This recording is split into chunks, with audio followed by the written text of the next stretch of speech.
Aujourd'hui, j'interviewe Marion Libro au sujet de son livre Embrasse-moi avant Noël. Marion, tu pourrais un petit peu te présenter? Bah oui, bien sûr. Donc moi, c'est Marion Libro, j'ai 23 ans et je suis auteure en auto-édition depuis 2021. Donc ça fait un peu plus de 2 ans. Et je suis aussi blogueuse littéraire sur Instagram et un blog. Et j'ai sorti 4 romans depuis que j'ai commencé. Oh, félicitations. Donc, il y a dont Embrasse-moi avant Noël. C'est ça, et c'est le dernier. Donc, C'est le le petit dernier, dernier. d'accord. Ok, c'est ton petit dernier. Voilà, c'est ça.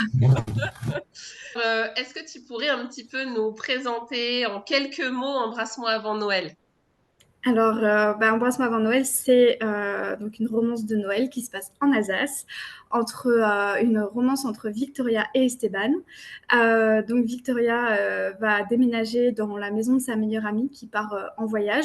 Elle se dit que c'est l'occasion en fait d'être indépendante et de enfin vivre seule.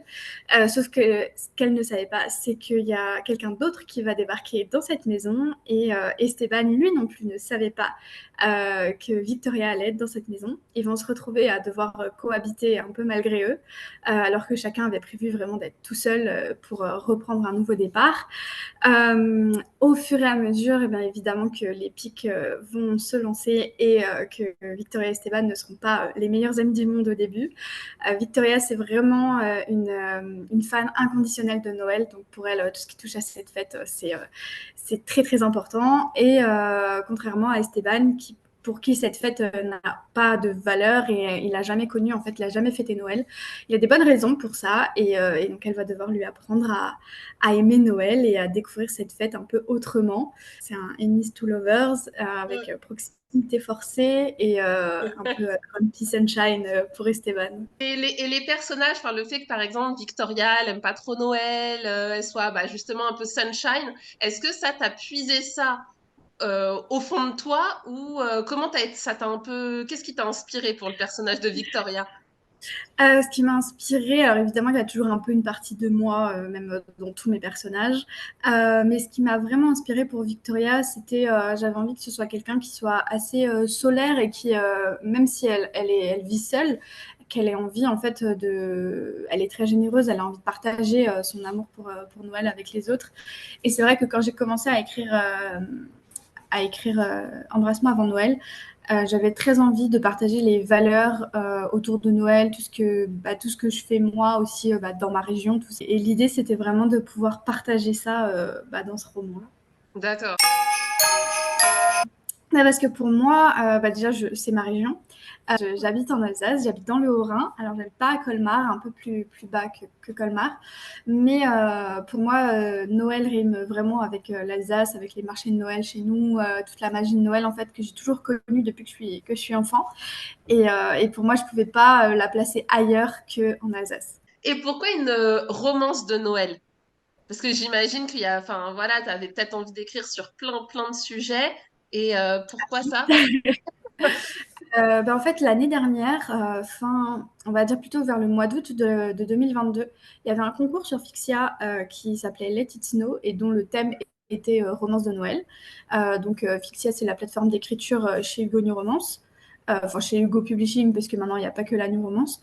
Et donc, l'idée, en fait, c'était de participer au concours, puisque le thème me plaisait bien et j'avais très envie de m'exercer dans ce genre-là, c'est-à-dire de placer les personnages dans un décor à Noël, tout ça. Et je me suis lancée sur la plateforme avec cette histoire qui a plutôt plu. Enfin, j'ai eu des très bons retours. J'avais eu pas mal de lectrices qui commentaient chaque jour quand je postais des chapitres et tout ça.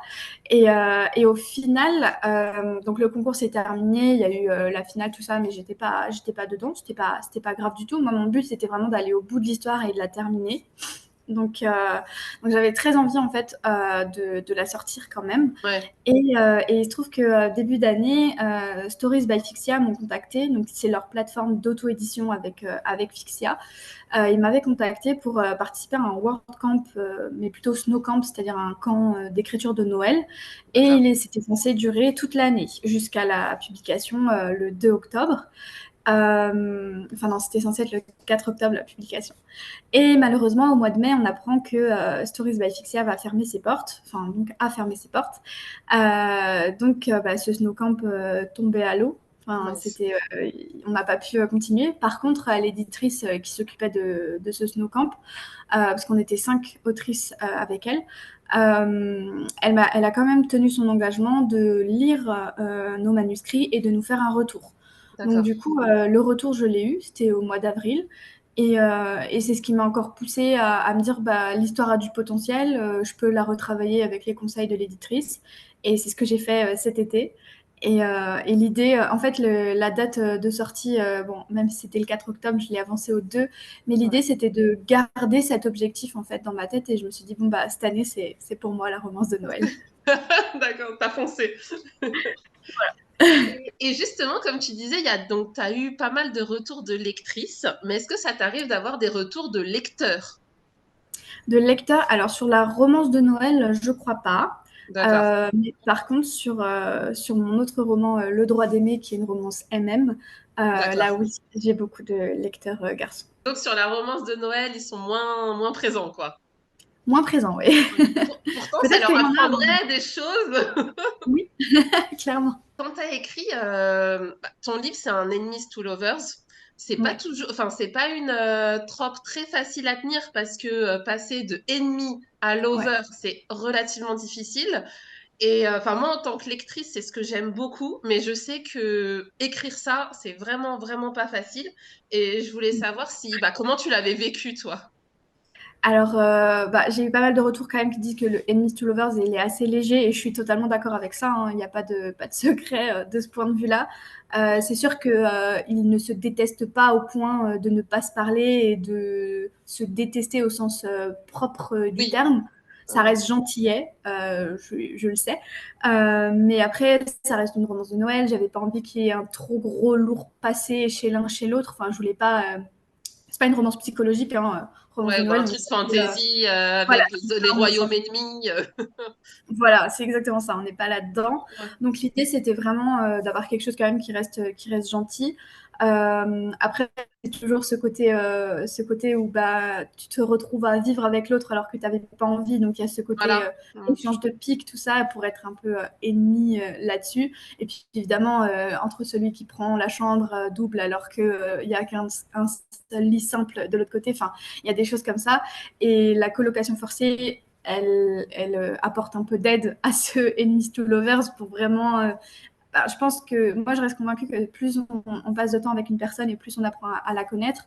Et là, en l'occurrence, Victoria et Esteban vont tomber amoureux l'un de l'autre et vont dépasser en fait ce côté où l'un l'autre va les énerver parce que justement, ils tombent amoureux un peu aussi des défauts de l'un et de l'autre de ce côté-là. Donc c'est ça que j'ai beaucoup aimé jouer avec, le côté, même si Victoria a parfois des réactions un peu d'enfant ou des choses comme ça, Esteban, c'est ça qui lui plaît chez elle et inversement. Mm.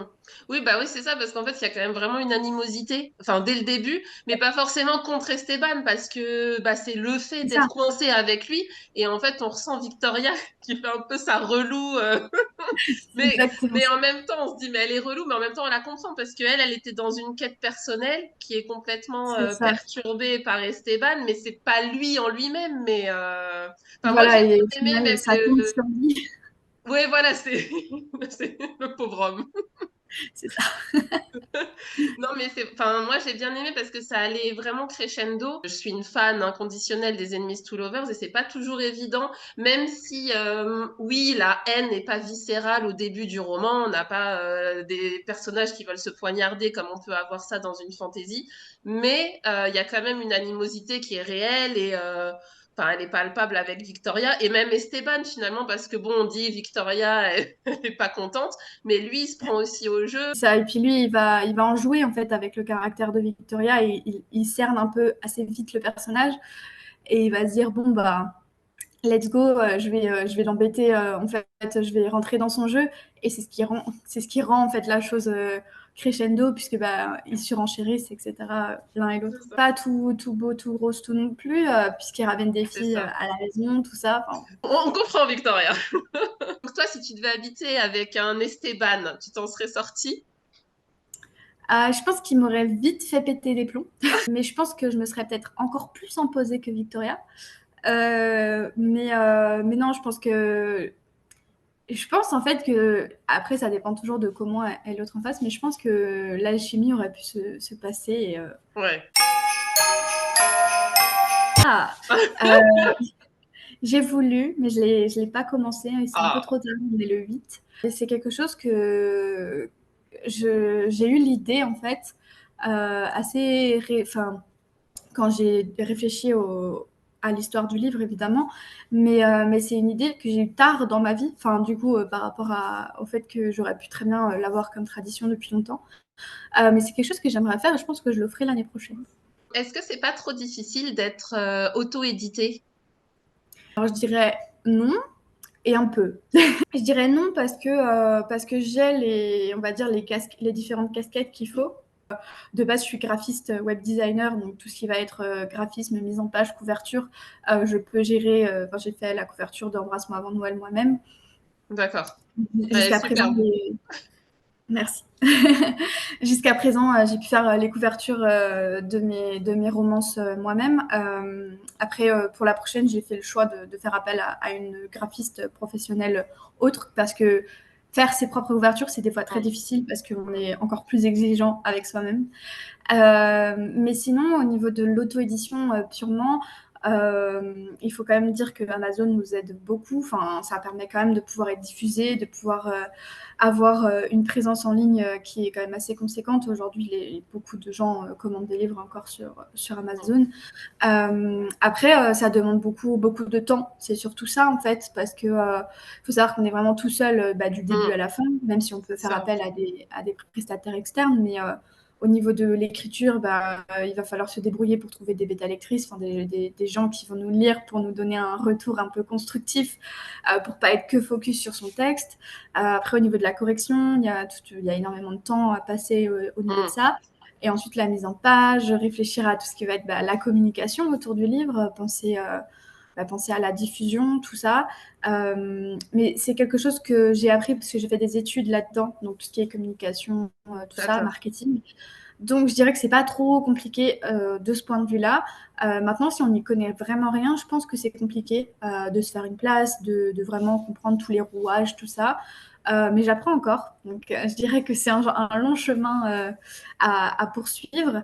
Mais j'aime beaucoup. Même si, je vais être honnête, j'aimerais bien un jour avoir un de mes livres en maison d'édition, mais ce Ouais. serait pour vivre une toute autre expérience, c'est-à-dire de vivre, de parler de son texte en fait avec une professionnelle, de pouvoir échanger avec une professionnelle. Ça me plairait beaucoup de pouvoir retravailler mon texte avec quelqu'un qui a une vision très pro de la romance, hein, de mon genre. Mais l'auto-édition, il faut dire que on est 100% libre de sortir ce qu'on veut, d'écrire ce qu'on veut, Oui. si maintenant, il pour X raison, d'un point de vue personnel, j'arrive pas à écrire ou je peux pas, j'ai pas de pression en fait. La pression, je me la mets toute seule.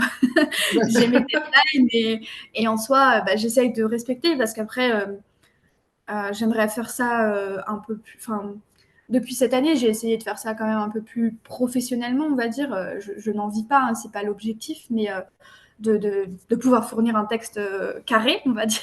D'accord. Et, et donc forcément, je me mets des deadlines. Enfin, j'aimerais respecter certaines choses, mais si ça arrive pas, je peux m'en prendre qu'à moi-même. Il y a pas de maison d'édition derrière, c'est pas grave.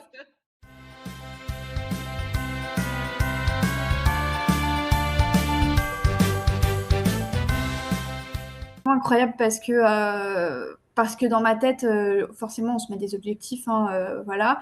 Mais j'ai toujours veillé à avoir des objectifs atteignables. Évidemment que j'ai des objectifs rêvés, Bien sûr. mais j'ai aussi des objectifs où je me dis, ce serait cool déjà si j'atteignais tel et tel chiffre. Et mon objectif sur Embrasse-moi avant Noël, c'était d'atteindre les 500 lecteurs et d'atteindre les 100 avis sur Amazon.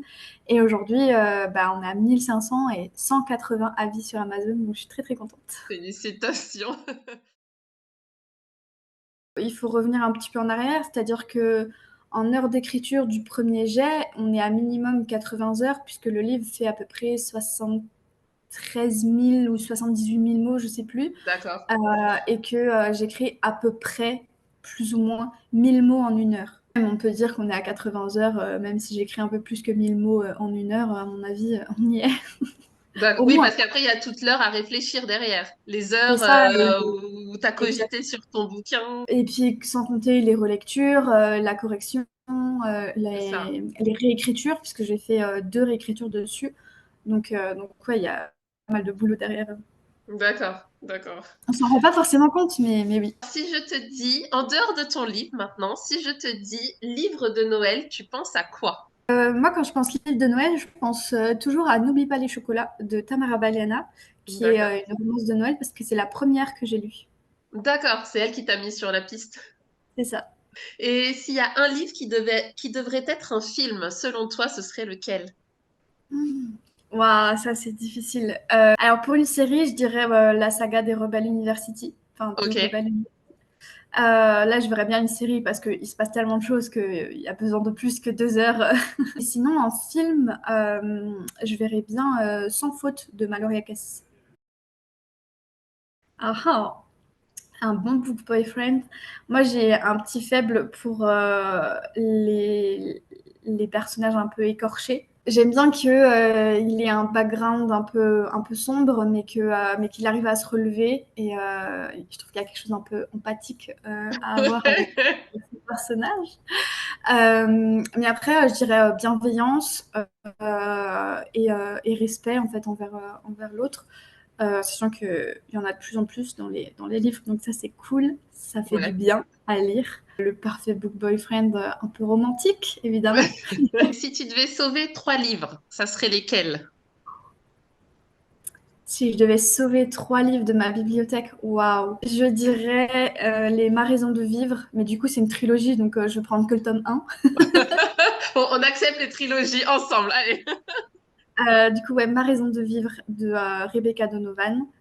C'est des livres que j'ai lus, c'est les premiers, ça devait être en 2016, quelque chose comme ça, qui m'ont vraiment lancé sur la lecture. J'ai pleuré toutes les larmes de mon corps là-dedans, clairement. Je crois que je prendrais Viens, on s'aime de Morgane Moncomble. Une très très belle histoire. Ouais. Et pour finir, c'est difficile. Euh, allez, je prendrais mon dernier coup de cœur qui était le tome 2 de Rebelle University. Donc si je te dis chocolat à la guimauve ou thé de Noël, Un chocolat à la guimauve. eau dans la bouteille de lait ou sac dans la cheminée. L'eau dans la bouteille de lait. Ok. Bon, comprendront celles qui lisent Embrasse-moi Et avant on Noël. lit.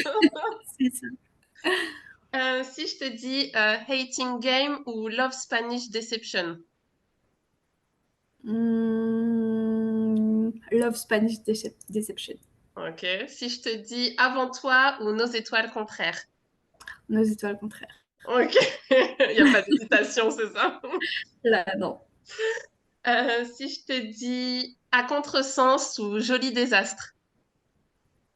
Hmm. Si on parle du film À contresens, si on parle du livre Beautiful Disaster. Si je te dis Morgane Moncomble ou Colin Hoover. Oh, C'est dur. ah, allez, Morgane, on compte parce que je soutiens les Françaises. Je sais pas si elle est d'Alsace, mais Non, elle n'est pas d'Alsace, mais